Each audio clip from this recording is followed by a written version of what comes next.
What is up, guys? Welcome back to another NFL Top 100 Greatest Players of All Time reaction. Now, last time I did, sorry it's taken so long to get onto the next video. I've just been incredibly busy with family life and everything, but anyway, I'm ready to get back into it now, and we're up to number 97, and it is Derek Brooks. And once again, never heard of him, no idea what position he played, and no idea what team he played for, no idea when he played, so let's just get straight into it and figure all that out.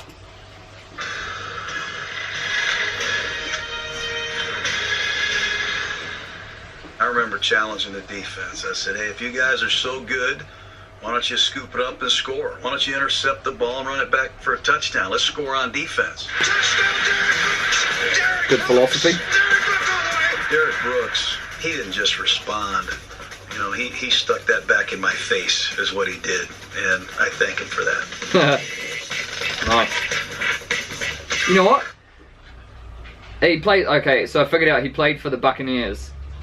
Like, because I play Madden 19 a bit, and I play Ultimate Team, so I kind of, you know, I kind of see some of the legends and stuff who get bought out and released, and like, so many of the like defensive legends from the Buccaneers, they must have had like a sick defense over the years.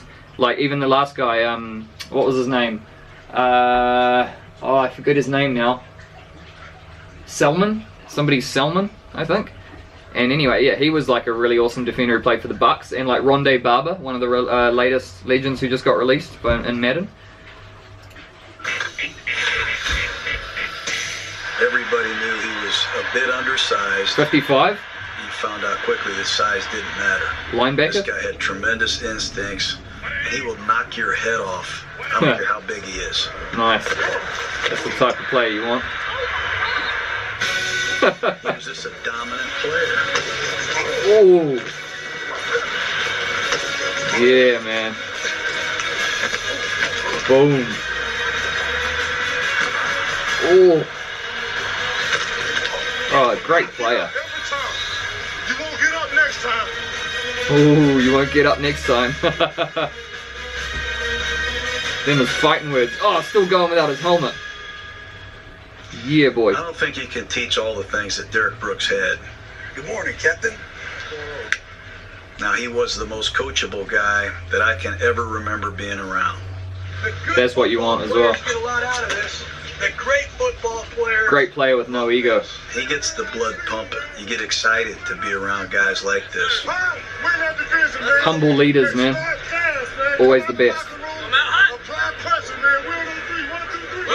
And a guy that really the Tampa 2 system was built around. The Buccaneers. Tampa 2 requires a linebacker who can fly around the field. None did it better than Derek Brooks. He had no reluctance in his play. When he saw the ball delivered, he was gone. Boom. The Michael Nice Vick hit. game, he got a lot. I have to say that it really feels like this around this time when he was playing here. What was that, like 90s maybe? It looks like late 80s or 90s, around that area. That looks like the glory days in the football uniforms. Now I think they've gone a bit sort of complicated, and I don't know. I prefer those style football uniforms there, where they're just a bit more basic, and I reckon they just look way better, in my opinion. I think recognition because of some of the open field tackles that he made. See, like even that, the Michael Vick shirt there is nice. Nobody tackles those kind of players in the open field in a one-on-one situation. Boom. Other than probably Derek Brooks. He shut Vic down. Man, I wish you guys could have seen my Vic video.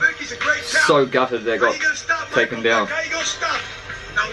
Really enjoyed that video. Somebody's gonna stop this defense. I mean, I really enjoyed watching the Michael Vick video. Brooks and the Bucks were at their best in 2002. Oh, 2002. He challenged his So not that long ago. So like the generation of uniforms before this latest one. The season ended, Brooks scored 5 himself. Brooks got us started. He took one back in Baltimore. Won that football game. The Ravens one hasn't changed much. Oh, I don't know. Why am I talking about the uniforms more than the player? Picked off. Derek Brooks, mate.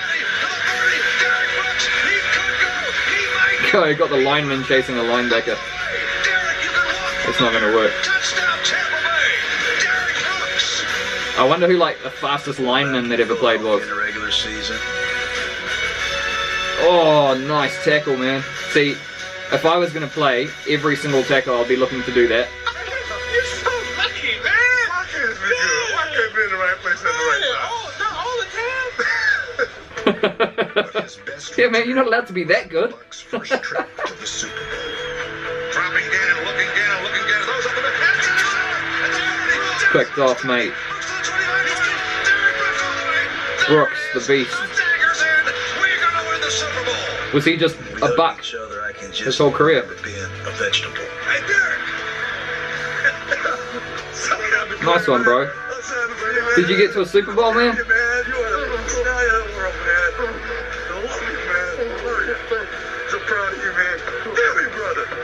There you go, man. That's awesome, man. I love those moments in sports. He's a big reason why you want to be a coach in the NFL. That's what it's like. Oh, Super Bowl champion. Nice. I love it, man. I love it when those videos end on that. I love it. Okay. So that was number 97. Let's go to number 96. Mel Picking the Hayne. greatest players in Giants history on sort of a Mount Rushmore. You know you'd have Lawrence Taylor, and you know you'd have Mel Hine. Mel The Hine. other two spots would be open to debate. Why aren't you going away? Are you tricking the NFL? Oh no. There we go. Oh, have I paused it? Mel Hine. I know who Lawrence Taylor is. Never heard of Mel Hine. And he looks like he was from way back. Way back. A shrine to the memory Yep. of the greats of professional football is dedicated in Canton, Ohio.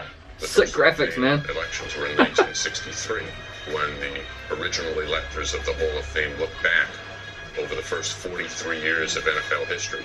Mel Hine was one of the guys who was immediately plucked out as a charter member of the Pro Football Hall of Fame. Nice, man. One of the founding fathers. One of the OGs. Look at that. Hine was the cornerstone around which the Giants built their franchise in the 30s Wow. and early 40s. He played a position that was very demanding according to the formations that were used at the time. What? In the 30s, Was he a the NFL snapper? was in love with unbalanced lines. Was he a center? And the guy who kept track of all that stuff was the center. Wow. This is awesome. One of the first centers to come out and lead a running play. A And center? one of the first who would take a step back. Man, I did not expect to see many centers on this, any linemen at all on this list. It's about time those dudes up front get some credit. I mean, you know, I'm not saying, I don't know if they do or don't, but to me it seems like they're a lot of other positions more glorified than others. He remains the only center ever awarded that honor. Oh, okay. Wow. He was also a line. I have to say that I can't remember where I heard it. I heard it somewhere. Someone said it. It was in a video similar to this. I was watching something. I can't remember what it was about or who said it, but they said that some of the smartest guys on the field are the offensive linemen, and that blew me away. You know, that's the last position that you just think that they're just there to get in the way. They're just trying to make themselves big, and you know, and just stop them, you know, the other team from getting to the quarterback. But the level of IQ to understand what's going on beside you and behind you, like where your quarterback is, what gaps you have to try and create for your running back, you know, the protection you have to provide for all the different players, you know, what all the wide receivers are doing, you know, it's just, yeah, like I've said before, there is no fool on a football field. It is, I think it's the highest IQ sport that I've ever come across, and I love it. I love stuff like that. I'm a heavy thinker. On defense and a ferocious one, a 230-pounder. 230-pounder.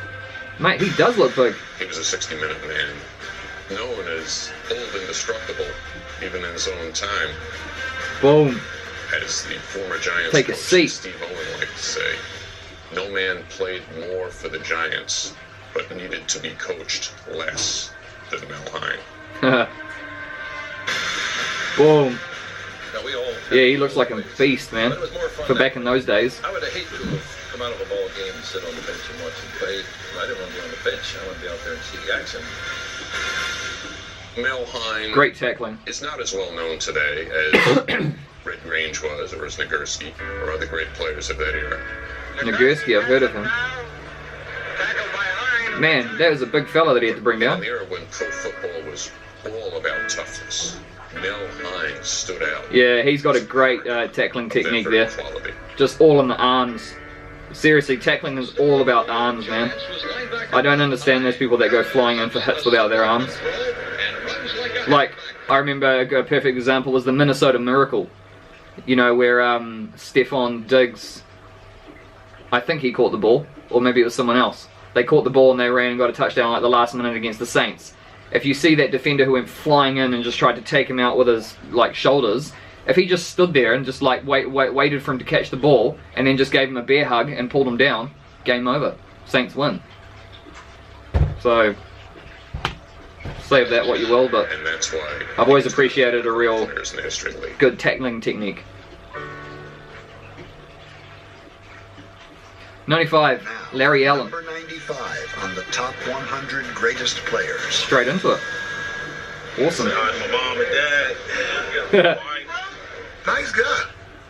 But when he on that field, Larry said he had a job to do. And his job was to go through you. Good job, Larry. We got another lineman.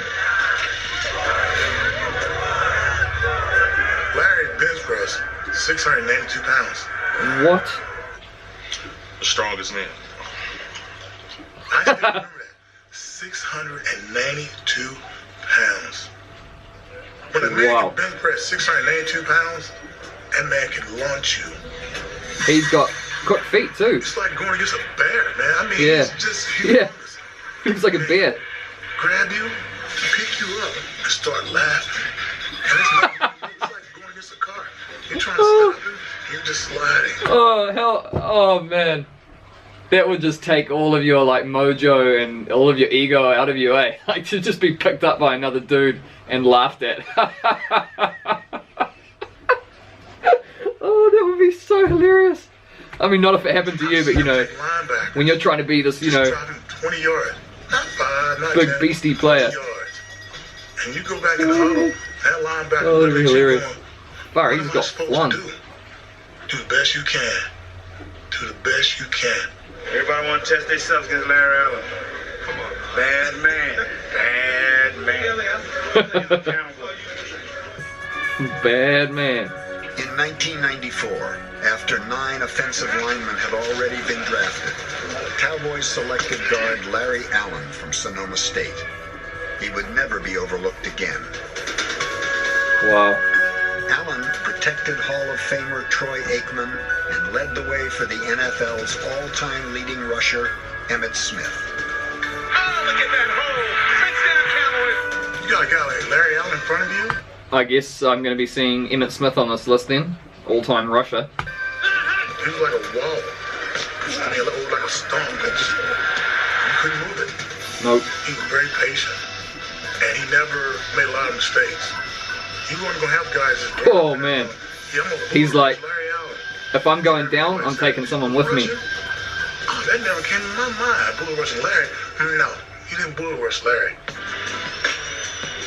No one teased the opposition better than John Randall did. Hey, Johnny! Greg Brown! J.J. Stokes! You coming to J.J. Walker? But when he faced Larry Allen, Randall quickly learned to keep his chin strap tight and his mouth shut. You Wow. didn't taunt him. You were nice to Larry. Give him a hand up. Smile at him. Sometimes he smiles back. Sometimes he doesn't. But don't get him mad. In the pit, Don't get him mad. only the strong survive. Man, look at that, eh? For 14 What a seasons, lane to Larry run Allen through. was a raging bull in those trenches. A force to be feared. Man, I'm a big appreciator of the lineman, eh? I have to say. I really am. Nice job, L.A. Way to battle, big man. Way to go. Larry, man, he is one of the most powerful men that ever played the game. Nice. Being able to take the pounding and come back and play. It's about Don't try that around here, boy. you versus him, and it's in the trenches. Larry's one of the great ones. Cowboys. Wow. Okay, we're gonna stop it there. Lenny Moore is the next one. He'll be the start of the next video. I'll do 3 every video. So yeah, that was cool. I like that. So there was 1 linebacker and 2 offensive linemen. That's really cool. That's a bit of a twist I wasn't expecting. So that was awesome. Larry Allen. Nice. I'm gonna look into you know, offensive linemen a bit more, I think, because often the running back gets so much glory for, you know, doing all the juking and stepping and carrying the ball, but I think there's just so much more to it. I think there's so much more that has to go on before that, you know, running back can even try and get past, you know, the line of scrimmage. So yeah, I'm really enjoying this, and I want to get deeper and deeper into the IQ of the sport, and, you know, just to understand it more and more. So yeah, sorry about the noise behind me going on. It's the washing machine. So anyway guys, if you liked the video, please hit the like button and subscribe if you want to see more. I'm off to film a kicking video now with my drone, so that should be pretty cool. I'll try and edit it and get it out tomorrow morning. And yeah, see you guys in the next video. See you later.